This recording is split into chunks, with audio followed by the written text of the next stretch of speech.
자, 두 번째 시간 사람의 염색체에 대해서 배워보도록 하겠습니다. 여기서는 여러 가지 개념들이 한꺼번에 쏟아져 나오기 때문에 먼저 용어를 배우는 시간을 갖도록 하겠습니다. 자, 먼저 배울 개념은 상동염색체라고 하는 개념입니다. 자, 상동염색체란 뭐냐? 여러분들 세포에 들어있는 모양과 크기가 같은 한 쌍의 염색체를 의미하게 됩니다. 자, 그렇기 때문에 자, 지금 여기 그림으로 주어져 있는 건 사람의 핵형을 나타내게 되는 건데요. 잘 보면 1번 염색체가 지금 두 개가 있죠. 좀 크기랑 모양이 똑같죠. 요런 놈들을 뭐라 부른다? 상동 염색체라고 부른다. 2번도 보면 크기랑 모양이 똑같은 애가 있죠. 상동이라고 부른다. 얘도 마찬가지로 상동 염색체라고 부른다. 쭉 해서 지금 상동 염색체가 지금 총 몇 쌍이 있는 거예요. 쭉 나가게 되면 쭉 해서 보면 19, 20, 21, 22 해서 성염색체까지 해서 상동염색체는 사람의 경우 23쌍이 존재하게 됩니다. 자, 상동염색체 간단하게 정리 한 번 더 해보겠습니다. 자, 선생님 옆에 지금 써놓은 말이 바로 상동염색체의 특징 중에 하나인데, 자, 하나는 아빠한테 받은 거고 또 다른 하나는 엄마한테 받은 겁니다. 지금 상동염색체가 쭉 지금 옆에 나와 있는데, 자, 요 놈을 지금 아빠한테 받았다면, 자, 여기는 요건 누구한테 받은 거라? 바로 엄마한테 받았다고 얘기할 수 있겠죠. 자, 이 그림을 조금 더 확대해서 봅시다. 자, 두 번째로 이야기하고 싶은 건 유전 정보가 다를 수도 있다라는 건데, 만약에 여기에 유전자가 눈꺼풀이랑 관련된 유전자가 있다고 해봅시다. 아빠한테는 눈꺼풀이랑 관련된 유전자가 쌍꺼풀이라고 했을 때, 엄마한테 받게 되는 눈꺼풀이랑 관련된 유전자는 쌍꺼풀일 수도 있지만 외꺼풀일 수도 있겠죠. 자, 여기서 의미하는 건, 선생님이 지금 얘기하고 싶은 건 뭐냐, 아빠가 쌍꺼풀이라 그래서 반드시 엄마가 쌍꺼풀일 이유는 없다라는 거죠. 그러니까 상동염색체 특징 중에 하나는 아빠가 가지고 있는 유전자랑 엄마가 가지고 있는 유전자는 당연히 다를 수 있는 거니까 유전 정보가 다를 수도 있다는 것 꼭 기억해 두길 바랍니다. 아주 중요한 내용입니다. 자, 두 번째로 배울 개념은 대립 유전자라고 하는 개념입니다. 자, 대립 유전자라고 하는 것은 상동 염색체에 지금 크기랑 모양이 똑같은 염색체가 있죠. 파란색, 여기 빨간색. 자, 상동 염색체에 같은 위치에 존재하는 유전자, 여기는 라지 A와 라지 A를 대립 유전자라고 하는 겁니다.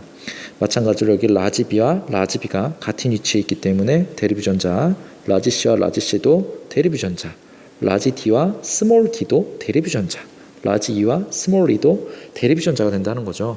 그래서 상동 염색체에 같은 위치에 존재하는 유전자를 대립 유전자라고 하고, 대립 유전자는 동일한 형질을 결정하게 됩니다.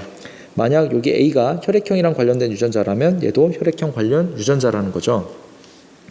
다만 얘가 혈액형이랑 관련된 유전자이긴 하지만 나타내는 특성은 다를 수도 있습니다. 혈액형, 얘는 A형이라고 그랬을 때 여기에는 혈액형이랑만 관련되면 되지 꼭 A일 필요는 없고 B나 O도 들어올 수 있다는 거죠. 그래서 대립 유전자 같은 경우는 유전적 조성은 다를 수도 있다는 거죠. 하지만 기억해야 될 건 동일한 형질을 결정한다는 겁니다. 자, 정리해 보도록 하겠습니다. 자, 정리를 해보면, 자, 상동 염색체에 같은 위치에 존재하는 걸 대립 유전자라고 부르고, 자, 대립 유전자는 동일한 형질을 결정합니다. 형질이라고 하는 것은 형태와 성질이라고 하는 뜻입니다. 그래서 형태와 성질을 결정하게 된다. 예를 들어 뭐가 있냐, 뭐 혈액형 같은 게 있을 수 있겠죠. 이때 나타내는 형질은 다를 수도 있다라는 겁니다. 어떤 의미냐? 혈액형 유전자만 들어오면 되지 한쪽에 A라고 해서 반드시 A일 필요는 없고 B나 O도 들어올 수 있다라는 걸 의미한다는 겁니다. 자, 이제 세 번째로 핵쌍과 핵형에 대해서 배워보도록 하겠습니다. 자, 이제 핵쌍과 핵형인데요. 자, 핵쌍 같은 경우는 염색체 세트에 숫자만 따진다고 생각하면 됩니다. 숫자. 반면에 핵형은 숫자도 따지면서 형태도 같이 따진다고 생각하면 되겠어요. 형태도 같이. 자, 여기서 여러분들이 기억해 줘야 될 건 핵형이 만약에 핵형이 같다면 그들은 무조건 뭐다? 같은 종이다라고 이야기할 수 있습니다. 선생님이랑 이 방송을 듣고 있는 남학생들은 무조건 핵형이 같습니다. 만약 핵형이 같지 않다면 둘 중에 하나는 사람이 아니란 이야기가 되겠죠. 물론 여학생은 선생님이랑 핵형이 다를 수밖에 없어요. 왜냐하면 여학생들이랑 선생님은 성이 다르기 때문에 성염색체가 달라요. 그래서 우리는 핵형은 같을 수가 없는 거죠. 여기서 한 가지 더 이야기하면 좋겠네요. 핵형이 같다면 같은 종인데 같은 성을 갖고 있다라는 거죠. 이 성은 홍씨, 이씨, 김씨가 아니고 성은 성별을 이야기하는 겁니다.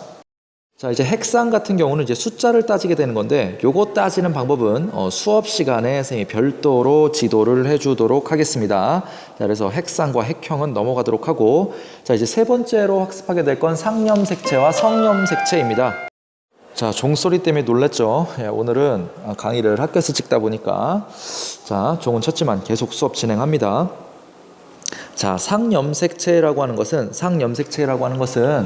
성에 관련 없이 암수가 공통으로 갖고 있는 겁니다. 그러니까 사람으로 따지면 1번 염색체부터 22번 염색체에 해당되는 거고, 자, 성염색체라고 하는 거는 성을 결정하는 염색체로 성에 따라 다르게 구성하는 겁니다. 사람 같은 경우는 성염색체, X염색체랑 Y염색체가 해당이 되겠죠.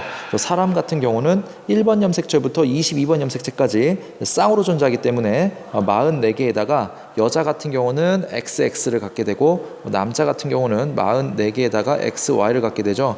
그래서 사람은 전부 다 몇 개 염색체를 갖는다? 46개 염색체를 갖는다 까지 기억하면 될 것 같습니다. 자, 오늘 수업 여기서 마치겠습니다. 안녕.